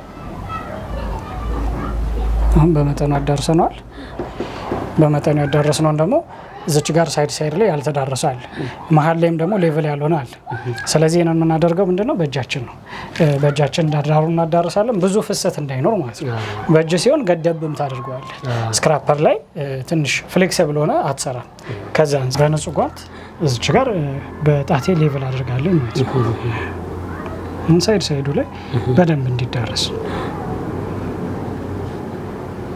ምናልባት ግን የመድረቅ ባህል እንዳይኖረው ማለት ከዘገየንበት ይደርቃል አው የሚሰጥ ሪኮመንድ የሚደረግ ደቂቃ አለ ኢፖክሲ ላይ አሁን በተለይ ከ20 ደቂቃ በኋላ እየተረጋጋ ይመጣል እየያዘ ማለት ነው ስለዚህ በ20 ደቂቃ ስላለ በዛች 20 ደቂቃ ውስጥ ተራሩጠን እንትን ማለት ነው ማለት ነው ነገር ግን ከ20 ደቂቃ በኋላ ማይሰራው አይደለም የተለያዩ ዲዛይኖች አሉ ከ20 ደቂቃ በኋላ የምትሰራቸው ሙሉ ቀን የሚፈጁ ሁለት ቀን የሚፈጁ ዲዛይኖች አሉ ነገር ግን ምንድነው ኢፖክሲ በባህሪው ከ20 ደቂቃ በኋላ ያዝ ያደረገ ይመጣል ስለዚህ እስከዛ ባለው ትክክል የሆነ መስራት ያለብን ነገር ለመስራት እርግጠኛ መሆን አለብን ማለት ነው መስራታችንን እርግጠኛ መሆን አለብን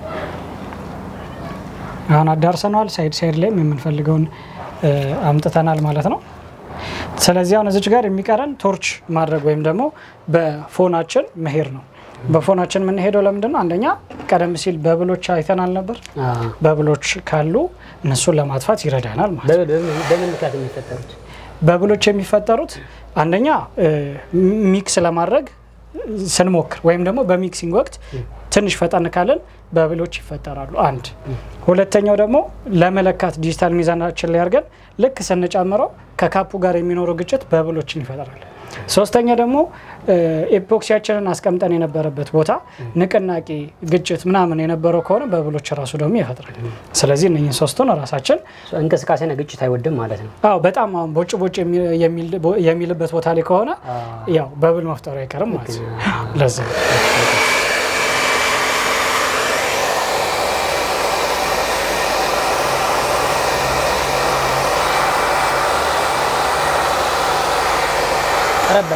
ቀረብና ሰውሰን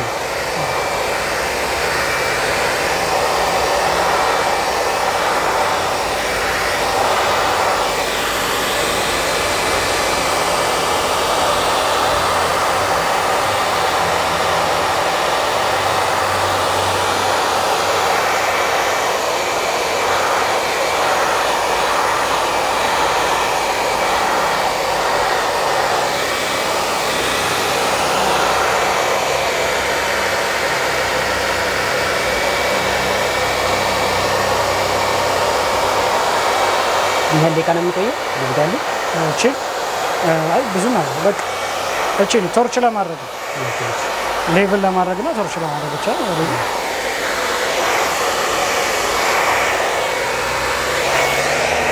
አሁን እንግዲህ ባክግራውንዳችን ልክ እንደዚህ ሌቭል ሆኖ አልቋል አሁን እንደምትመለከተው ከዚህም ሳይድ ብታየው በተለይ ደግሞ ከጎን መስል ወይ ደግሞ እንትን ካለ የማንጸባረቅ ነገር ታይበታል አሁን በዚህ በኩል ባደረግልህ ምናምን የማንጸባረቁ ነገር አለ ይሄ የሚመጣው አንደኛ ሚክሲንግ ላይ ሬሾ ላይ በደንብ ስለሰራንበት ነው ምክንያቱም አንዳንድ ጊዜ ከሰራው በኋላ ኢቭን 6 ወርም ቢቆይ እንኳን ጭቃ ሆኖ የሚቆይ ኢፖክሲ አለ አለመድረቅ ማለት ነው።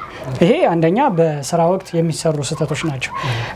ሚክስ በደንብ ካለ ማድረግና ሬሾን ደግሞ በስነ ስርዓት ካለ መመጠን የሚመጣ ስህተት ነው ይሄ። አሁን ሁለተኛ ቀለማችንን እናደርጋለን። ዲዛይኖቻችንን አንድ ላይ የሚገርም የሆነ አሪፍ የሆነ የከለር ኮምቢኔሽን ይሰጡናል ማለት ነው። ሁለቱን አንድ ላይ አፕላይ እናደርጋለን።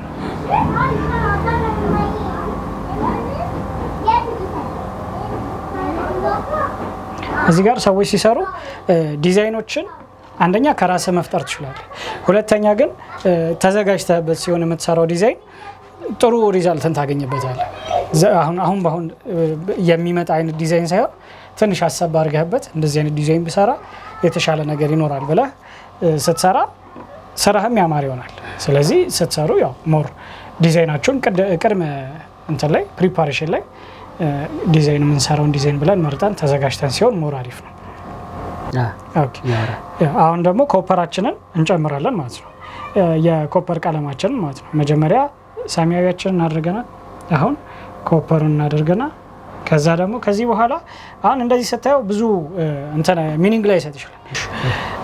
አሁን እንግዲህ ፎን ወደ መጠቀሙ እናልፋለን። ፎን ስንጠቀም ሁለት አይነት አጠቃቀሞች አሉ። አንደኛው አጠቃቀም ምንድነው? ይሄንን የምትመለከተው በክቡ ብቻ መጠቀም። ይሄ የሚረዳን ኤኒ ዳይሬክሽን ቀለሞቹን እንዲበትንልን። አሁን ይሄ ኮፐሩ ላይ ባደርገው በሁሉም ዳይሬክሽን ይበትንልኛል። በዚህ ባረግበት በዚህም ኤኒ ዳይሬክሽን ማለት ነው። ነገር ግን ጋይድድ የሆነ ዳይሬክሽን ደግሞ መስጠት ከፈለግን ስፖት ለማድረግ ከፈለግን ከአፉ አለች የዚህ አፍ እሷ ላይ እንገጥማትና በአንድ ዳይሬክሽን ስለሆነ የምንፈልገት ቦታ ላይ ስፖት እያደረግን መግፋት እንችላለን ማለት ነው። ከዚህ በኋላ ወደፊት ወደ ኋላ ወይም ደግሞ ባክ ኤንድ ፎርዝ እያደረግን ፎናችንን መጠቀም እንችላለን። ሌላኛው የረሳሁት ነገር ሌላኛው ሰዎች ፎንን ሲጠቀሙ ቀደም ሲል እንዳልኩ በሙቀቱ ነው መሆን ያለበት እንጂ በቅዝቃዜው በኩል መሆን የለበትም። ስለዚህ ሙቀት መሆኑን ቼክ ማድረግ አሁን እዚህ ጋር ስትነካው ሙቀት አለ አይደል? ስለዚህ ይሄኛው ሙቀት መሆኑን ቼክ ማድረግ አለባችሁ። ነገር ግን አሁን እዚች ጋር ይሄንን ባረጋለ ቅዝቃዜ ነው። ስለዚህ ቅዝቃዜ መሆኑ አይመከርም። ሙቀት መሆኑን ቼክ ማድረግ ያስፈልጋል። አሁን እንግባ ወደ ስራ። ርቀቱንም ደግሞ መመጠን አለባቸው። ፓወሩን ማወቅና ርቀቱን መመጠን። አሁን እኔን በጣም ባቀርበው ብትንትኑን ነው የሚያወጣው። ነገር ግን ርቀቱን ገደብ አድርጌ እንደምፈልግበት ቦታ የምፈልግበትን ኢፌክት እንዲሰጠኝ ማድረግ ይችላል።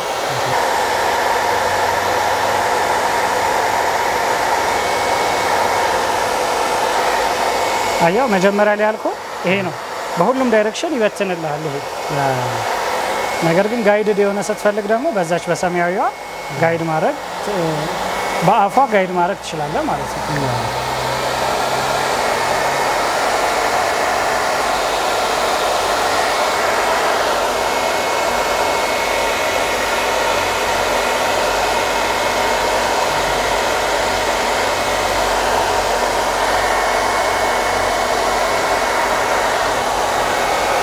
ወደ ኋላ አሁን እንግዲህ ቀደም ሲል የነገርኳችሁ አፍ የምንላት እቺ ነች። ያው ጋይድ ለማድረግ ማለት ነው። ፓወር ሚኒማይዝ ያደርግልናል። የምንፈልገው ቦታ ላይ ደግሞ ፑሽ ለማድረግ ይረዳል። እዚህ ጋር የምንፈልጋትን አይነት ኢፌክት ይሰጠናል ማለት ነው።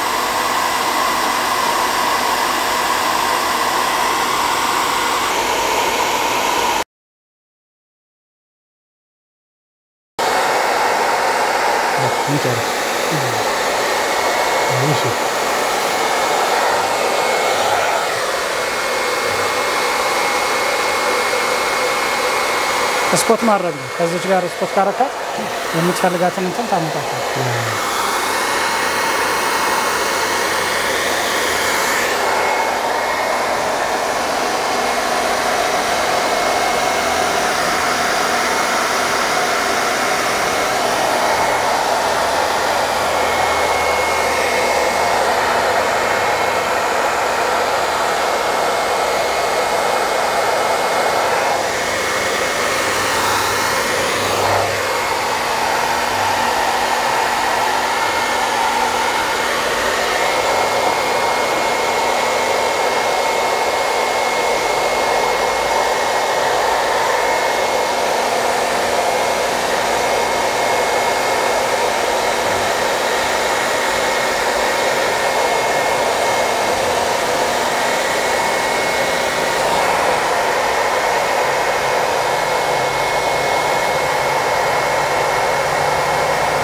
ወደ ሴንተር ትንሽ ገፋ አድርጌ ላመጣት ነው እንትና ከዛ ወደ ሴንተር ከመጣ በኋላ ኦሬዲ ዲዛይናችን አልቋል ኦልሞስት ነው።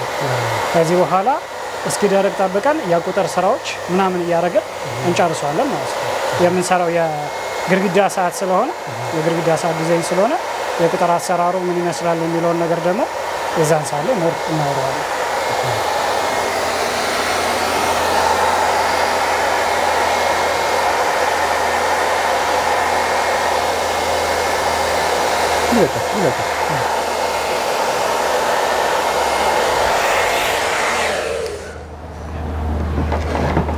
እንግዲህ አሁን ይሄ ዲዛይን ልክ ካለቀ በኋላ ከዚህ ጋር ሲሚላር የሆነ ዲዛይን ደግሞ ከዚህ በፊት ሰርተን ነበር። አሳይቼ ያለኝ መሰለኝ አይደል? ቁጥር የገባበት የተቦረበረ አለ። ተመሳሳይ የሆኑ ቀለማቶችን የተጠቀምንበት ማለት ነው። በዛው ልክ ደግሞ የምንጠቀመው ዲዛይን ተመሳሳይ የሆኑ ዲዛይኖችን አንዳንዴ ተች አለ አይደለ? የራስህን ተች ደግሞ መስራት ትችላለህ፣ መፍጠር ትችላለህ። የራስህ አይነት የቀለም አጠቃቀም፣ የራስህ አይነት የዲዛይን አሰራር እነዛ ነገሮች መተግበር አፕላይ ማድረግ ይቻላል ማለት ነው። እንግዲህ ከዚህ በኋላ ኢፖክሲ ላይ ሰዎች ባያደርጉት የምመክረው ነገር የመቻኮል ነገር አለው። ምክንያቱም ኢፖክሲ በራሱ ረጋ ብሎ የሚደርቅ ነው እንጂ አሁን ከአንድ ሰዓት በኋላ ምናምን ደረቀ ወይ ብለህ እጅህን ብታስነካበት ፊንገር ፕሪንት ያስቀራል፣ የእጅህን አሻራ ይዞ ይቀራል፣ የማጣበቁ እንትን ስለማይቀየር ማለት ነው። ስለዚህ ኢፖክሲ ጥርት ብሎ በደንብ የመድረቁ ነገር ከ24 ሰዓት እስከ 48 ሰዓት ባለው እንደምንፈልገው እንትን ጥራቱን ጠብቆ ጽድት ብሎ ይደርቅልናል። ይሄንን ነገር ያው ከእንትን ውስጥ መክተት ግዴታ ስለሚያስፈልግ ማለት ነው። አሁን ግዴታ ይሄን ስንት ሰዓት መጠበቅ አለብን? ሌላ የምንፈልገው ነገር ከመጨመራችን ላይ በፊት አሁን እዚህ ጋር ቀደም ሲል ቲክነሳችንን በ0.1 አይደል የሰራ ነው። ስለዚህ እዚህ ጋር ደግሞ ክሊር የሚባል ነገር ይደረባል አልተባባልንም? ያንን ለማድረግ ቁጥሮቻችንን ለመደርደር ከዛ በፊት ደግሞ የሚበሳም አለ። የሚበሳ እቺ የሰዓት መቁጠሪያዋን ለማስገባት ማለት ነው። እነሱን ነገሮች ለማድረግ ምናልባት ቀደም ሲል እዚህ ጋር ሲታላለፍ ሲታይ የነበረው ሰዓት እሱም ገላጭ ስለሆነ ካወራንም በኋላ አምጥተን ማሳየት ስለምንችል ማለት ነው።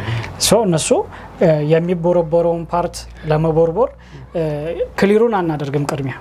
ምክንያቱም ክሊሩ ጥርት ብሎ ሻይን እንዲያደርግ ስለምንፈልግ ታማሪ ፈሳሽ ያው እንግዲህ ይሄ ፈሳሽ ስለሆነ ገና አልደረቀም፣ በትነካውም የሚያጣበቅ ነው።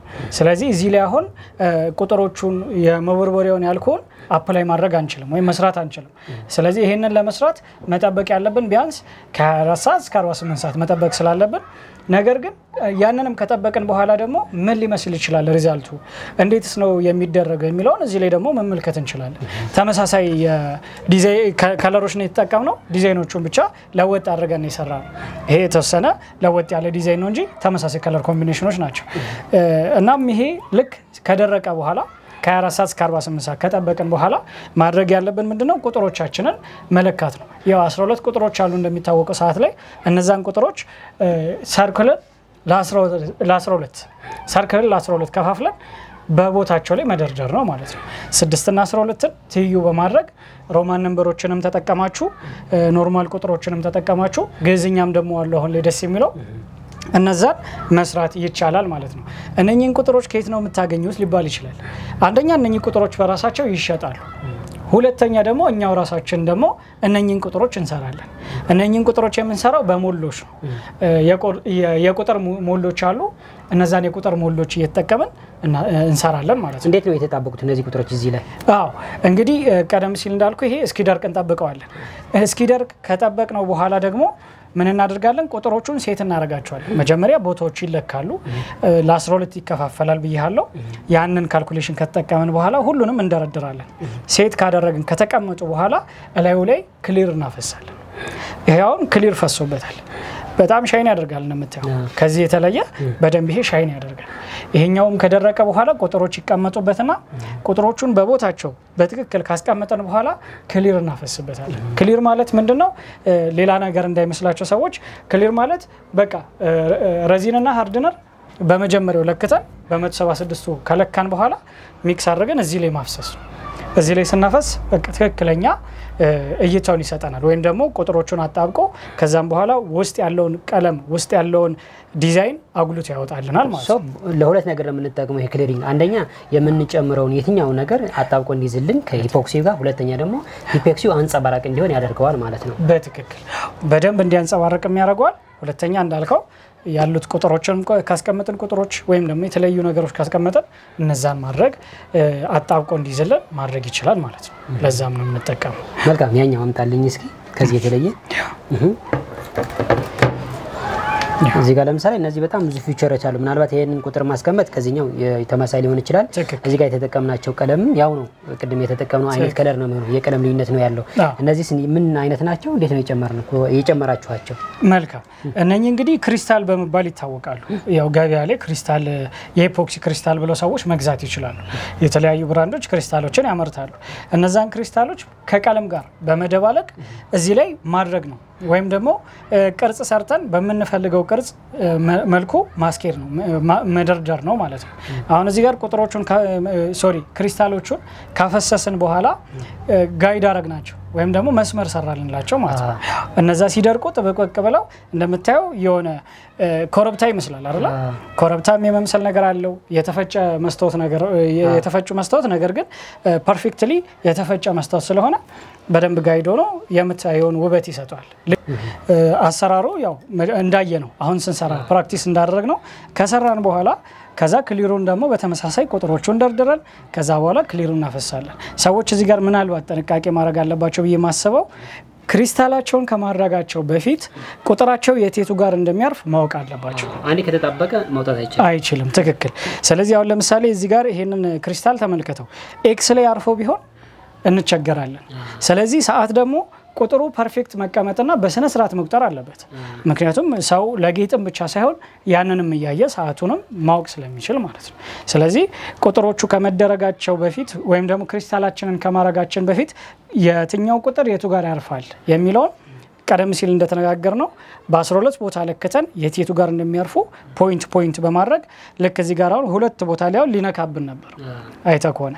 ስለዚህ እዚህ ጋር እንዳይነካ ያደረግነው ይሄንን የ10ን ቁጥርም ሆነ የዚህ ጋር ክሊር ይሄው ኢፖክሲ ክሊር ማለት ራሱ ኢፖክሲን ሜጀር አድርገን ሰንበጠበጠው ክሊር ይባላል ማለት ነው።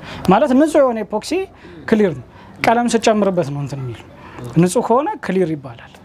ራይዘን ማለት ነው። ራዚንም ሃርድነርም ተበጥጦ አንድ ላይ ኢፖክሲ ነው። ለውጥ የለውም። ግን ክሊር የሚባለው ለምንድነው? ምንም አይነት እንትን ስለሌለበት ማለት ነው። ክሊር ስለሆነ ይሄ ጄል ያልከሆነ ያልተጨመረበት ማለት ነው። ይሄ ጄል በቃ ከለር ምንም አይነት ከለር ያልተጨመረበት በሙሉ እንትን ደግሞ ማለት ነው ክሊር ነው ማለት ነው። ቅድም በሶስት አንድ ረሽኑ የምናዋሃደው እሱ ክሊር የሚባለው ክሊር የሚባለው የሚዋሃደው እንዴት ነው?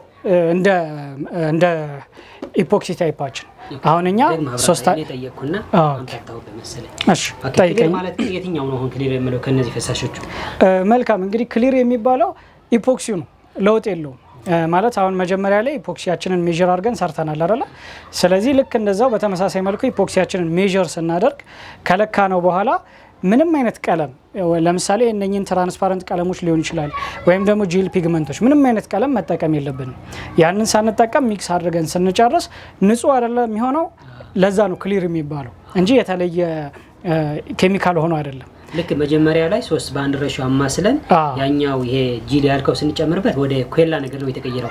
ያ ሳንጨምርን ከማሰልነው በኋላ ያ ትራንስፓረንት የምናገኘው ነው ማለት ነው። በትክክል። ስለዚህ ትራንስፓረንት ሆኖ ንጹህ የሆነ ኢፖክሲ ክሊር ይባላል። ቀድመን የሰራን ኢፖክሲ ላይ ስንደርበበት የማንጸባረቁን የሻይን የማረጉን ነገር አጉልቶ ይጨምራል። ለዛ ኢፖክሲ አሰራር ምን እንደሚመስልና ምን አይነት ኬሚካል መጠቀም እንዳለብን ሰፋ ባለ መልኩ በተግባር አሳይተኛል። ይሄንን ኢፖክሲ ስራ ከቢዝነስ አንፃር እንዴት ነው ማስኬድ የምንችለው? ወደ ቢዝነስ እንዴት ነው መቀየር የምንችለው? ጥሩ ጥያቄ። ምክንያቱም አሁን ብዙ ጊዜ ሰዎች የሚጠይቁንም ይሄንን ጥያቄ ነው። እንዴት ነው ወደ ቢዝነሱ መግባት የምንችለው? ወደ ኢፖክሲ ቢዝነስ እንዴት ይገባል? የኢፖክሲ ቢዝነስስ ምን ይመስላል? የሚሉ አይነት ጥያቄዎችን ይጠይቁናል። እናም ያው ጠቅላላ አድርጎ ለመመለስ ያክል የኢፖክሲ ቢዝነስ መጀመሩ ቀላል ነው። ምንድነው አንዴ የሚከብዱት ነገሮች እንዳየነው እንግዲህ ኢፖክሲ ፕራክቲካል ነው። ፕራክቲካል የሆነ ነገር ላይ ደግሞ የራሳችንን እንትን የምንጨምርበት ነው። የራሳችንን እውቀት የራሳችንን ታለንት የምንጨምርበትና ያንን ልዩ በሆነ መልኩ ስታወጣ ምክንያቱም ልዩ ነገር ይፈልጋል ጥራት ያለው ስራ ልዩ የሆነ ስራ ስትሰራ ሰው ይወድሃል ስለዚህ በዛ መልኩ ሰዎች ጥራት ያለውን ነገር ለመስራት ቀድሞ ነገር ዕውቀቱና ግንዛቤውን በደንብ ማካበቱ መልካም ነው ብዬ አስባለሁ ከዛም ባሻገር ደግሞ የኢፖክሲ ቢዝነስ አሁን ሁለት አይነት የኢፖክሲ ቢዝነስ አለ ከዛ መካከል ምንድነው አንደኛው በሞልድ የሚሰራ የኢፖክሲ ቢዝነስ ነው ሁለተኛው ደግሞ ከፈርኒቸር ጋር ከመስታወቶች ጋር ከብረታ ብረቶች ጋር አንድ ላይ በማጣበቅ የምንሰራው በማጣበቅና በማጣመር ጭምር የምንሰራው አሰራር ነው ያንን ያልኩ ለምንድነው መጀመሪያ ላይ አሁን ለምሳሌ የጌጣጌጥ ስራዎች በሞልድ የሚወጡ ቁጥሮች ያንገት ሀብሎች የተለያየ ጌጣጌጦች ነገር ግን ፒውር ኢፖክሲን ብቻ በመጠቀም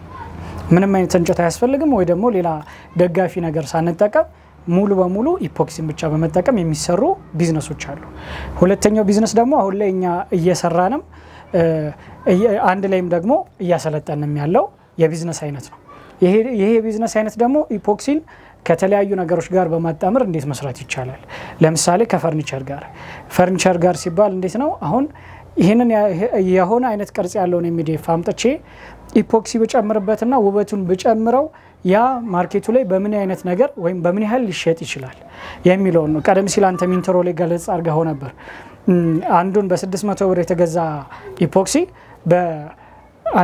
በ4500 ከዛም በላይ ባለ ይሸጣል ላይ ያሉ ሰዎች ወይም የኢፖክሲ ቢዝነስ ላይ መግባት የሚፈልጉ ሰዎች ትርፍና ኪሳራን የመለየት ነገር ይሄንን እቃ ይሄንን አሁን አንድ የኢፖክሲ ኮፊ ቴብል ለመስራት ምን ያህል ገንዘብ አወጣው የሚለው ነገር ማወቅ አለባቸው ምን ያህል ገንዘብ አወጣው ከዛስ ስንት ብር ቢሸጠው ደግሞ ተርፋማ ሊሆን ይችላል ነኝ ነገሮችን ግንዛቤ ውስጥ ከተተሰው ቢዝነሱ ላይ ለመግባት አይቸገርም ማርኬቱም ደግሞ ሰፊ ስለሆነ አሁን ላይ ብዙ እንትን ያን ያህል ግፍ ያለበት ማርኬት አይደለም ገና ያልተነካ ነው ኢትዮጵያ ውስጥ ብዙ ፖቴንሻል አለው ብዙ ሰው ቢገባ ገና እዚህ ማርኬት ላይ ብዙ መስራት ይቻላል ብዙ አምራቾች ገና የሉም ሀገራችን ላይ ማለት ይቻላል ስለዚህ ብዙ ሰው ወደ ማርኬቱ መግባት ቢችል ሁላችንም ያው ተያይዘን ማደግ እንችላለን ኮምፒቲሽን ሲኖርም እኮ ተቀሙ አንድ አይነት ዲዛይን ብቻ ከመስራት ለወጥ ወደ ማለትም ደግሞ ተቀየራለህና ያም ደግሞ ለከረንትሊ አምራች ለሆኑትም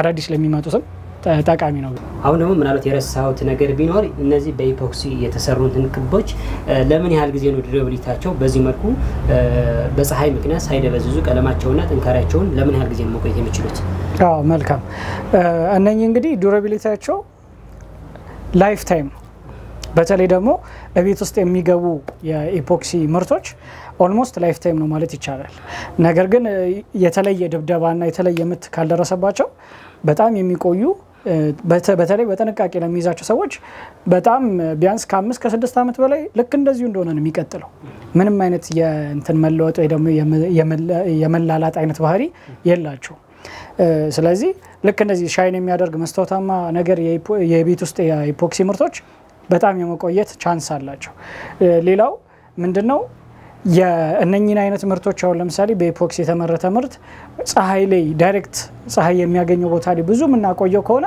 ያ ከባድ ነው ምክንያቱም አንዳንድ የተመረቱት የኢፖክሲ ምርቶች የፀሐይን ጨረር ሬዚስት የማያደርጉ ሊሆን ይችላሉ አሁን ለምሳሌ እኛ የምንሰራበት ብራንድ ዩቪ ሬዚስታንት ይላል ነገር ግን ሙሉ ፀሐይ ላይ ብናወጣው ዩቪ ሬዚስታንት መሆኑ ከ6 ወር ከ7 ወር በኋላ እየጠፋ ይመጣል ስለዚህ እዛ ነገር ላይ ጥንቃቄ ማድረግ ምክንያቱም ታይፕ አለ ዩቪ ሬዚን ተብሎ ለብቻው ለፀሐይ ጨረር ባለበት ቦታ ላይ ለሚሆን ተብሎ የሚሰራ የኢፖክሲ ታይፕ አለ ያንን ነገር ማወቅ ያስፈልጋል ነገር ግን እጅግ በጣም ይቆያል ለረጅም ጊዜ መቆየት ይችላል በተለይ በጥንቃቄ ከተያዘ የእድሜ